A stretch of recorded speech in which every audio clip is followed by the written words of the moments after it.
Hello everyone, welcome to algo Bangla 29। আজকে আমরা কথা বলবো মাইক্রোসফট পাওয়ার পয়েন্টে চার্ট ইনসারশন নিয়ে। তো চলুন শুরু করা যাক। চার্ট ইনসার্ট করার জন্য আমাদেরকে আসতে হবে এখানে ইনসার্ট ট্যাবে। তো ইনসার্ট ট্যাবে এসে আমরা দেখতে পাবো এই যে স্মার্ট আর্টের পাশে চার্ট নামে যে অপশন, সেখানে আমরা ক্লিক করে দিব।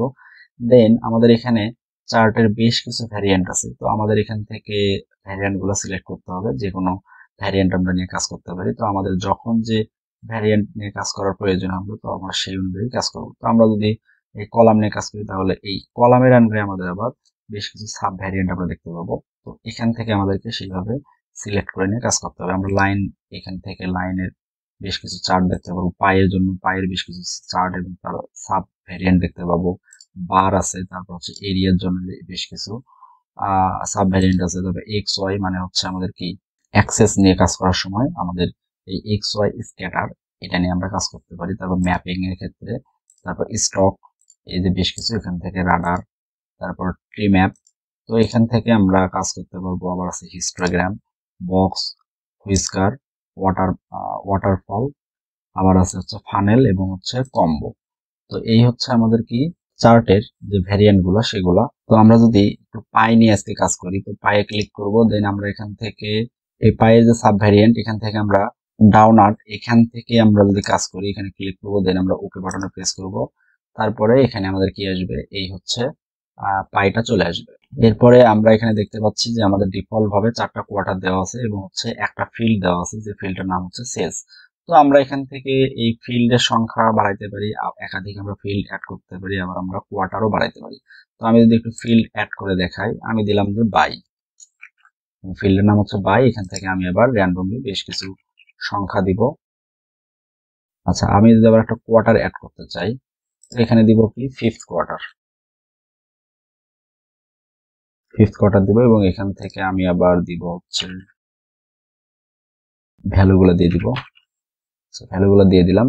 এখন সেই অনুযায়ী দেখেন, আমি হচ্ছে এখানে ফিল্ড এবং হচ্ছে আমার যে কোয়ার্টার, সেই কোয়ার্টার অনুযায়ী আমার দেখেন এই যে এটা হচ্ছে আমার সেলস এর আমার কি আহ ইগুলা পাইগুলা, এবং হচ্ছে এটা হচ্ছে আমার কি বাইয়ের যে পাই, সেটা হচ্ছে এটা বাইরেরটা। তো এই হচ্ছে আমাদের পায়ের যে কাজ। এরপরে আমরা এখান থেকে আবার এডিট করতে পারবো। আমাদের ডিফল্ট ভাবে যেগুলো দেওয়া ছিল এগুলো আমরা এডিট করতে পারবো, 4.2 দিতে পারি। সেই অনুযায়ী আবার এখানে চেঞ্জ হয়ে যাবে। তারপরে আমরা আবার এখান থেকে বেশ কিছু কালার এখান থেকে পাবো, চার্ট স্টাইলস। এই যে দেখেন, আমরা কালার গুলো সিলেক্ট করতেছি, অ্যারো বাটনে ক্লিক করলে আরো বেশ কিছু কালার দেখতে পাবো।